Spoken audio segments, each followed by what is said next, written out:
Movie की शुरुआत होती है और हम एक आदमी और एक बच्चे को देखते हैं। अब वहाँ पर अचानक से अर्थक्वेक आने की वजह से वो बच्चा घबरा जाता है और हमें पता चलता है कि अर्थक्वेक आने की वजह से दुनिया जो है वह पूरी तरह से तबाह हो चुकी है। बिल्डिंगे और घर तबाह हो चुके हैं और कुछ भी नहीं बचा है और ना ही इस दुनिया में कोई पक्षी और जानवर जिंदा बचे हैं। उस बच्चे का नाम रॉबिन और उसके पिता का नाम जैक होता है। और अब हम देखते हैं कि जैक और रॉबिन जो है वे अपने लिए कुछ सामान इकट्ठा कर रहे होते हैं और वो इंसानों का मांस खाने वाले लोगों से बच रहे होते हैं। और जब रात के वक्त जैक और रॉबिन अपने ठिकाने पर होते हैं तो जैक जो है रॉबिन को अर्थक्वेक आने से जो दुनिया तबाह हुई है इसके बारे में बता रहा होता है और वो अनुमान लगाता है कि अभी अक्टूबर का महीना चल रहा है। इसके बाद वो दोनों एक खेत से जाते हुए एक घर में जाते हैं और अपने जरूरत की चीजें ढूंढ रहे होते हैं। तभी रॉबिन को जो है कुछ मरे हुए लोग दिखते हैं, जिसके बाद जैक रॉबिन से कहता है कि इन लोगों ने सुसाइड कर लिया है क्योंकि इनके पास खाने पीने की चीजें मौजूद नहीं थी। अब थोड़ी देर बाद जैक रॉबिन को एक बंदूक दिखाता है और कहता है कि इसमें 2 गोलियां हैं और ये हम दोनों के लिए है। अब इसके बाद हम फ्लैशबैक का सीन देखते हैं और जैक की वाइफ को देखते हैं जिसका नाम जूली होता है और वो प्रेग्नेंट होती है। और जब वो खाना खा रही होती है तभी उसे पता चलता है कि उसकी डिलीवरी का टाइम आ गया है। इसके बाद वो सोचती है कि दुनिया में ऐसे हालात चल रहे हैं, इस कारण वो अपने बच्चे को सर्वाइव करना कैसे सिखाएगी। और रात के वक्त जूली की डिलीवरी का टाइम आ गया होता है और जैक उसी के पास होता है। अब इसके बाद हम प्रेजेंट का सीन देखते हैं। जब रॉबिन और जैक आराम कर रहे होते हैं तो उन्हें कुछ गाड़ियों की आवाज आती है और वो दोनों भागते हुए एक जगह पर छुप जाते हैं। अब वहाँ पर कुछ गैंगस्टर आते हैं और उनमें से एक गैंगस्टर उन बाप और बेटे दोनों को देख लेता है। तभी जैक जो है उस गैंगस्टर पर गन पॉइंट करता है और कहता है कि यहाँ से चले जाओ वरना तुम मारे जाओगे।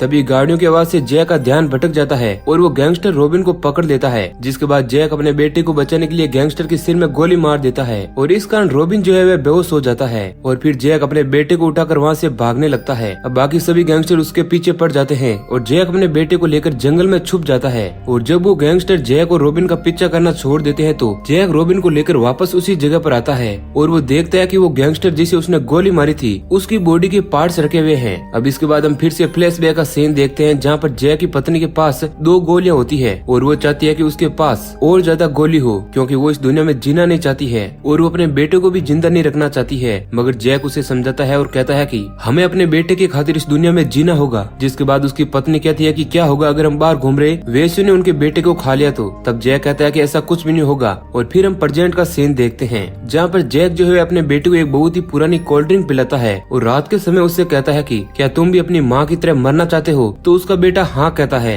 फिर जैक अपने बेटे को समझाता है और कहता है कि ऐसा ख्याल अपने दिमाग में मत आने देना। साथ ही कहता है कि हमने उस गैंगस्टर को मारा, इसका मतलब ये नहीं है कि हम बुरे लोग हैं और हमने बुरे लोगों को मारा है। अब इसके बाद वो दोनों बाप बेटे पुल पर जाते हैं और जब जैक का बेटा आराम कर रहा होता है तो जैक अपनी पुरानी जिंदगी को याद करके रो रहा होता है और वो पुल के किनारे आकर खड़ा हो जाता है। और जब वो अपनी जेब से पर्स निकालता है और उसमें अपनी वाइफ की फोटो को देखता है और फिर पर्स को फेंक देता है। और जब वो अपनी रिंग को फेंकने वाला होता है तो उसे अपनी पत्नी की याद आती है। अब इसके बाद हम फ्लैशबैक देखते हैं जहाँ पर जैक जो है अपनी पत्नी को बहुत ही रोकने की कोशिश करता है क्योंकि उसकी पत्नी उसे छोड़कर मरना चाहती थी और जाते वक्त उसकी पत्नी ने उसके बेटे का चेहरा भी नहीं देखा और वो साउथ के अंधेरे के इलाके में गई थी और अब उसकी मौत हो चुकी है। अब इसके बाद हम प्रेजेंट का सीन देखते हैं जहाँ पर जैक और उसका बेटा जो है साउथ की तरफ ही जा रहे होते हैं क्योंकि उन्हें अपने ठिकाने की जरूरत होती है। अब चलते चलते उन दोनों को एक बहुत ही बड़ा घर दिखता है और वो दोनों घर की तरफ आगे बढ़ते हैं। और जब वो लोग घर के अंदर जाते हैं और खाने पीने की तलाश करते हैं तभी उन्हें ताला लगा हुआ एक दरवाजा दिखता है। अब उस ताले को तोड़ने के लिए वो बाहर जाकर एक कुल्हाड़ी लेकर आते हैं और उस लॉक को तोड़ देते हैं। इसके बाद जब वो नीचे जाते हैं तो देखते हैं कि वहाँ पर बहुत सारे मरे हुए लोग और कुछ लोगों को बंदी बनाकर रखा गया है। और जब जैक ऊपर जाने लगता है तो एक बंदी उसे नीचे खींचने की कोशिश करता है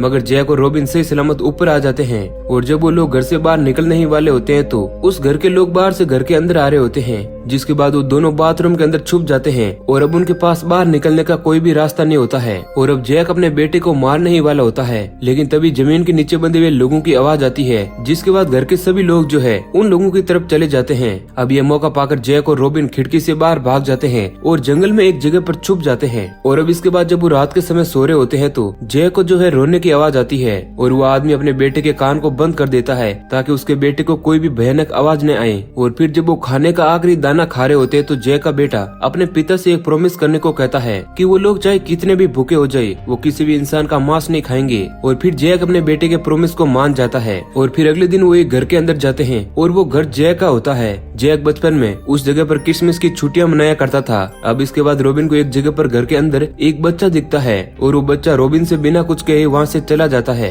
रॉबिन उसका पीछा करने लगता है। तभी जैक रॉबिन को आके पकड़ लेता है और उसके पीछे जाने से अपने बेटे को रोकता है। अब इसके बाद हम देखते हैं कि वो दोनों चलते चलते एक जगह पर आ जाते हैं और फिर जब रात होती है तो जैक समझ जाता है कि वो बहुत ही जल्द मरने वाला है और फिर वो चलते चलते एक घर के अंदर आ जाता है जहाँ पर उन्हें एक पियानो मिलता है और वो उस पियानो को बजाकर अपनी वाइफ को याद करता है। लेकिन घर के अंदर उन्हें खाने पीने की कुछ भी चीज नहीं मिलती है और वो दोनों उदास होकर वहाँ से जाने लगते हैं। लेकिन तभी जैक को एक दरवाजा दिखता है और जब वो दरवाजा खोलकर नीचे जाता है तो उसकी किस्मत चमक जाती है, क्योंकि उस जगह पर जैक को खाने से भरी एक जगह दिखती है। वो अपने बेटे को भी नीचे बुलाता है और वहाँ पर इतना खाना होता है कि वो कई सालों तक सरवाइव कर सकते हैं। और अब इसके बाद वो दोनों कुछ दिनों तक वहीं पर रहते हैं और जी भरकर खाना खाते हैं। अब एक दिन उन्हें कुछ लोगों की आवाज सुनाई देती है, जिसके बाद जैक अपने बेटे से कहता है कि हमें इस जगह को छोड़कर जाना होगा, नहीं तो इस जगह को कोई और ढूंढ लेगा। जिसके बाद वो दोनों उस जगह को छोड़ने का फैसला करते हैं और एक ट्रॉली के अंदर जितने खाने का सामान आ सकता था उतना लेकर वो वहाँ से जाने लगते हैं। और जब वो रास्ते में होते हैं तो उन्हें रास्ते में एक बुढ़ा आदमी दिखता है। अब पहले तो उस आदमी को लगता है कि ये दोनों चोर है,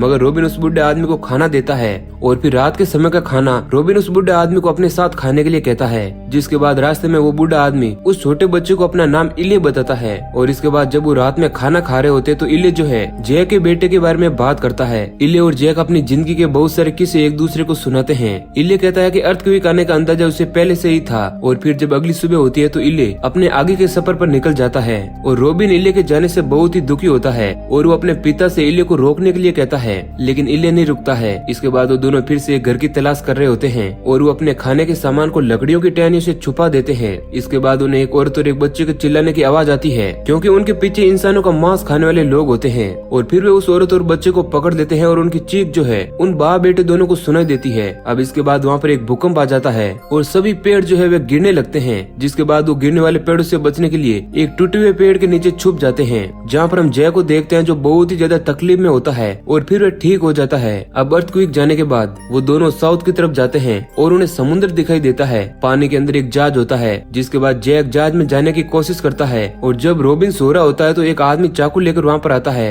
और उनका सामान चोरी करके ले जाता है। अब इधर जैक एक रोशनी करने वाली बंदूक को लेकर आता है और वो अपने बच्चे को उठाकर उस चोर के पीछे पड़ जाता है और वो रास्ते में ही चोर को रोक लेते हैं। जैक चोर को बंदूक दिखाकर चोर से अपना सामान और उसके पूरे कपड़े भी लेकर चला आता है और रॉबिन अपने पिता को ऐसा करने से मना करता है। रास्ते में वे अपने पिता को समझाता है कि हमें उस आदमी की मदद करनी चाहिए थी। जिसके बाद जैक और रॉबिन वापस उस जगह पर जाते हैं, लेकिन वह चोर वहाँ पर नहीं होता है। जिसके बाद वो चोर के कपड़े और कुछ खाने का सामान वहीं पर रखकर आगे निकल जाते हैं और वो एक गली में पहुँचते हैं जहाँ उन पर तीर चलने लगते हैं और एक तीर आकर जैक को भी लग जाती है। जिसके बाद जैक रोशनी वाली बंदूक से उस घर के अंदर गोली चलाता है और वहाँ पर धमाका हो जाता है। अब इसके बाद जब जैक उस घर के अंदर जाता है तो वो देखता है कि एक औरत उसके आदमी के मरने की वजह से बहुत ही रो रही है। जैक उस औरत से पूछता है कि तुम मेरा पीछा क्यों कर रही हो? तब वो औरत कहती है कि हमें लगा तुम हमारा पीछा कर रहे हो। इसके बाद जैक उस औरत को वहीं छोड़ के अपने बेटे के साथ आगे निकल जाता है और वो दोनों समुद्र की तरफ होते हैं, जहाँ पर जैक की तबीयत खराब हो जाती है और अब वो सोचता है कि वो मरने वाला है और वो एक सपना देखता है जिसमें उसकी बीवी उसके साथ है।